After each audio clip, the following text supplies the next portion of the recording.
Peu de véhicules blindés dans l'histoire de la guerre suscitent autant de fascination que le King Tiger, également connu sous le nom de Tiger II. Géant, puissant, redouté, mais en même temps marqué par des problèmes techniques et des limitations logistiques, le King Tiger est devenu une véritable icône de la Seconde Guerre mondiale. Aujourd'hui, près de 80 ans après la fin du conflit, ce colosse d'acier suscite encore des passions et alimente des projets ambitieux. Dans les prochaines années, nous vivrons un moment historique inédit. Nous pourrons voir jusqu'à 5 exemplaires différents de ce char légendaire reprendre vie, restauré et remis en état de marche dans des musées et des collections à travers l'Europe. C'est de ce retour dont nous allons parler maintenant en explorant ce qui a fait du King Tiger un véhicule si singulier.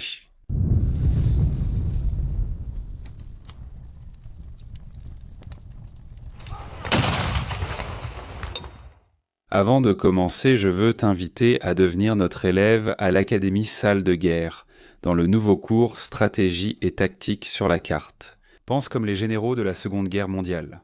La base, c'est un environnement où nous pourrons apprendre de façon linéaire toutes les batailles, toutes les campagnes de la Seconde Guerre mondiale et comprendre la pensée des grands chefs qui l'ont menée. Et tout cela avec un certificat à la fin, d'accord ? Pour en savoir plus, cliquez sur le lien en description ou scannez le QR code à l'écran. Je t'attends en classe pour étudier ensemble. Allons-y pour notre d'histoire. Avant d'entrer dans les histoires spécifiques, il est important de se rappeler ce qu'était le King Tiger. Officiellement nommé Panzerkampfwagen 6 Ausführung B et surnommé King Tiger par les Alliés, ce char succédait au redoutable Tiger I.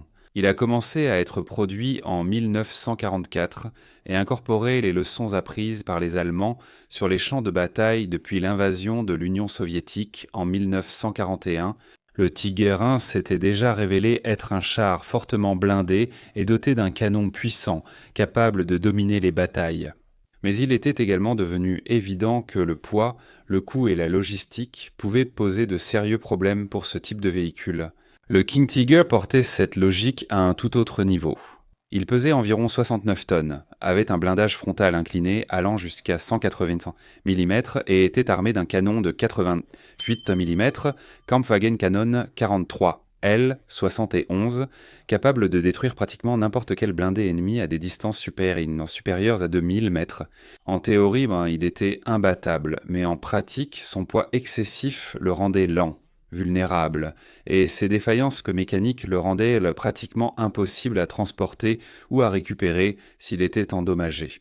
Même ainsi, il représentait le sommet de l'ingénierie allemande des blindés, et il est devenu un symbole de la lutte désespérée du Troisième Reich pendant ces derniers mois de guerre. Un peu moins de 500 unités de ce modèle ont été produites, et beaucoup ont fini détruites, abandonnées ou même capturées par les Alliés. Aujourd'hui, les survivants sont extrêmement rares. La plupart se trouvent dans des musées, exposés dans des conditions statiques, mais étonnamment, certains projets de restauration progressent avec vigueur. Et, dans les prochaines années, nous pourrons voir pas moins de 5 King Tigers fonctionner à nouveau. Il s'agit de l'exemplaire du musée de Saumur, en France, que le Kerales-Kepchich d'Igibukrans que l'équipe de la salle de guerre a d'ailleurs visité l'année dernière. Le King Tiger, exposé au musée militaire de Fuhl, Suisse. 2 exemplaires en restauration par la Whitcroft Collection au Royaume-Uni et le prototype V2 du musée de Bovington, également au Royaume-Uni, qui est au centre d'une grande campagne de financement pour être remis en état de marche d'ici 4 ans. Découvrons maintenant chacun d'eux en détail. Le King Tiger c'est l'un de mes chars préférés et aujourd'hui je vais te dire comment tu peux faire un tour dans un vrai King Tiger, d'accord ? Regarde la vidéo jusqu'au bout pour le découvrir. Commençons par la France où l'exemplaire du musée de Saumur ou musée des blindés est probablement le King Tiger le plus célèbre et le seul au monde actuellement en état de marche. Son histoire, complexe et intrigante, a longtemps suscité une confusion sur son identité. On croyait qu'il s'agissait du char portant le numéro 300 sur la tourelle, commandé par Halfmann, ou le capitaine Walter Scherff du bataillon lourd Panzer 503, ou alors le char numéro 123 du SS Half-Scharführer Fritz Riebler du bataillon lourd Panzer SS 101. Des recherches plus récentes cependant ont démontré qu'il s'agit en réalité d'une fusion des deux véhicules. La coque est celle du 123 et la tourelle celle du 300. Après la guerre, le char a été capturé et a commencé à être utilisé par l'armée française. C'est quelque chose d'assez courant puisque la France a utilisé de nombreux blindés allemands comme partie de ses forces armées dans l'immédiat après-guerre. Et cette histoire, vous pouvez la découvrir dans notre vidéo juste ici. Le véhicule est resté entreposé dans une usine près de Paris jusqu'en 1975, lorsqu'il était donné au musée de Saumur. En 1991, ce King Tiger, déjà en état de marche, a même été utilisé lors du tournage du film La neige et le feu. Et le déplacement du véhicule a endommagé sa transmission, ce qui a nécessité plusieurs restaurations ultérieures. En 2024, il a reçu une nouvelle peinture historique soigneusement recherchée, adoptant à nouveau le numéro 301 et un camouflage réaliste, recréant l'apparence de combat de l'unité 503. Aujourd'hui, il est considéré comme le seul King Tiger en état de marche avec son moteur d'origine, capable de se déplacer par ses propres moyens, ce qui est extrêmement rare et impressionnant. Voir ce colosse d'acier parcourir la cour du musée est une expérience unique, qui relie le passé et le présent de manière tangible. En poursuivant vers la Suisse, nous trouvons un autre exemplaire d'une grande importance, le King Tiger, conservé au musée militaire de Fuhl, officiellement appelé Schweizerische Militärmuseum Fuhl-Rheintal. C'est le char avec le châssis numéro 280-215, d'abord attribué au bataillon lourd Panzer 506. Comme d'autres blindés capturés après 1945, ce véhicule s'est retrouvé en France et, par la suite, a été cédé à la Suisse. Pendant de nombreuses années, il est resté entreposé jusqu'à ce qu'il soit transféré au musée de Fuhl. Le char présentait diverses particularités. Son canon avait l'extrémité détruite, peut-être à cause de dommages de combat ou d'une explosion intentionnelle pour éviter sa capture en bon état de fonctionnement. Divers restes de zimrite, ce revêtement antimagnétique utilisé par les Allemands pour empêcher la fixation de mines magnétiques, étaient encore visibles sur certaines parties à l'arrière de la tourelle. Ainsi, depuis 2007, le musée a lancé un projet de restauration visant à redonner la mobilité à ce véhicule. Il s'agit d'un processus très lent, coûteux et exigeant, mais qui a déjà permis des avancées significatives. L'objectif est clair, remettre en mouvement le King Tiger suisse afin d'en faire l'une des vedettes de sa collection. Pour un pays sans lien direct avec la production allemande, mais voisin des grandes batailles de la Seconde Guerre mondiale, posséder et préserver ce colosse est un exploit remarquable. Au Royaume-Uni, l'un des plus grands collectionneurs privés de véhicules militaires au monde, Kevin Whitcroft, mène des projets ambitieux qui ne concernent pas seulement des chars allemands, mais aussi divers blindés alliés. Sa collection, connue sous le nom de Whitcroft Collection, comprend pas moins de 2 King Tigers à différents stades de restauration dans un atelier mystérieux en Allemagne. Et quand je dis mystérieux, vous pouvez me croire. L'atelier lui-même interdit toute photo prise à l'intérieur, et les photos que nous avons des pièces n'ont été prises que parce qu'elles sont sorties de là pour passer par un service sous-traité. Au fil des années, la collection a acquis divers châssis, tourelles et pièces disséminées à travers tout le continent, souvent récupérés dans des ferrailles, sur des champs de bataille ou même auprès de collections plus modestes. L'objectif déclaré est de reconstruire et de restaurer les 2 exemplaires, afin de les ramener à une condition aussi proche que possible de leur fonctionnement d'origine. L'équipe impliquée affirme posséder déjà entre 70 et 80% des pièces nécessaires, avec des remplacements et la fabrication de certains composants sur mesure pour ceux qui manquent. C'est un travail monumental qui implique des ingénieurs, des restaurateurs, des historiens et des techniciens spécialisés, ainsi que de nombreux bénévoles. Des images récentes publiées montrent les tourelles en cours de restauration et peintes avec une couche d'après, les coques renforcées et des détails comme les supports latéraux des chenilles en cours de reconstruction. S'ils parviennent à mener à bien les 2 projets, nous aurons 2 King Tigers supplémentaires en état de marche sur la planète, ce qui semblait inimaginable il y a seulement quelques années.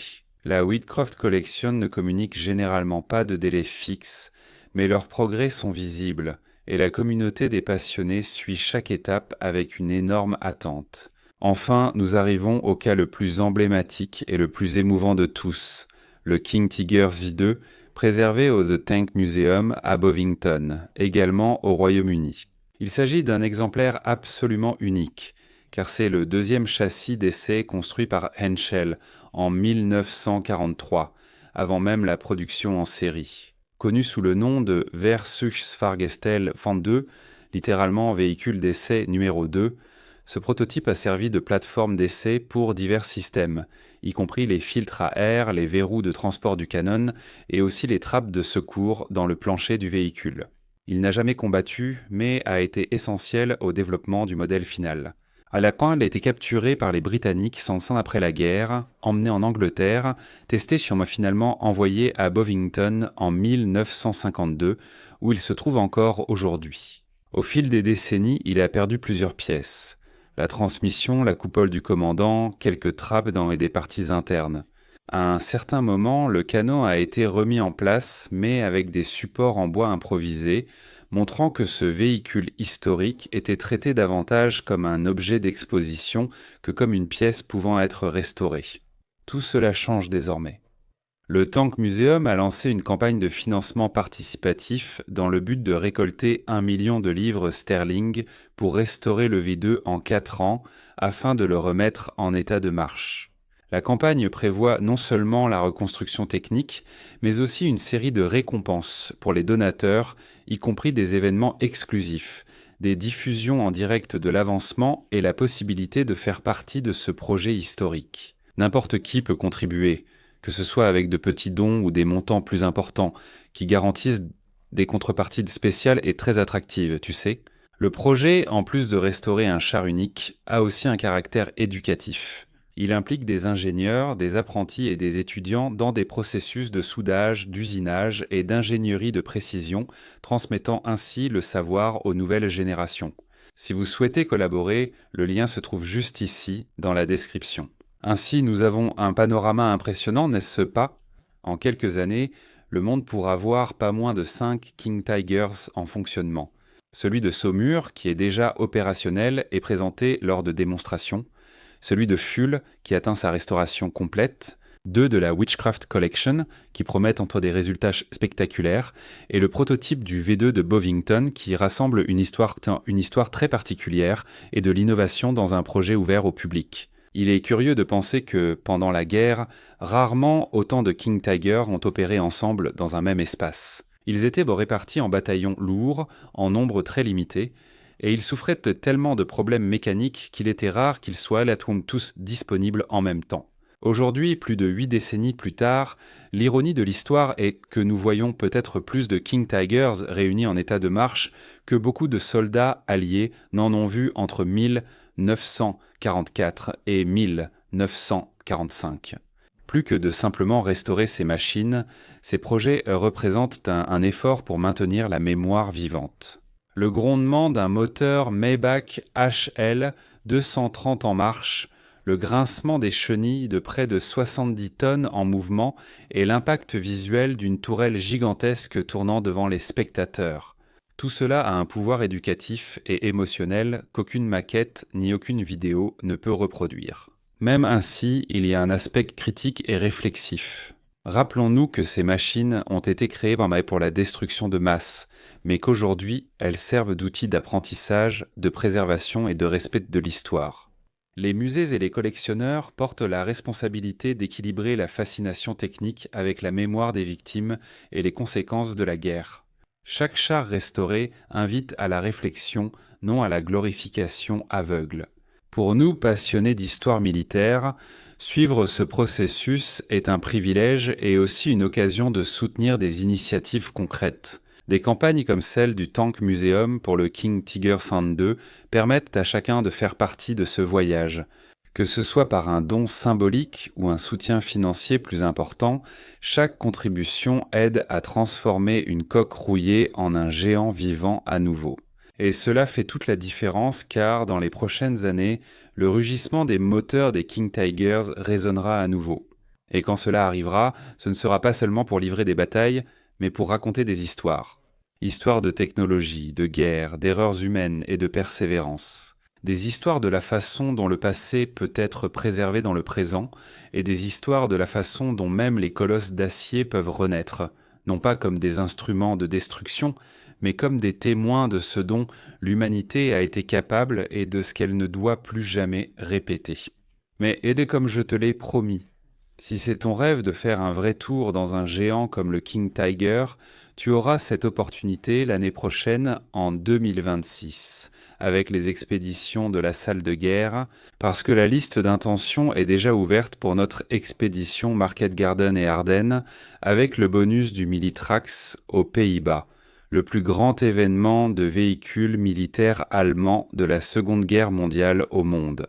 Et là-bas au Militrax, tu pourras faire des tours en Kübelwagen, Kettenkrad semi-chenillé et même dans les Panzers allemands qui fonctionnent encore 80 ans après la fin du conflit. Si tu es intéressé, il te suffit d'accéder au lien dans la description et de remplir tes informations.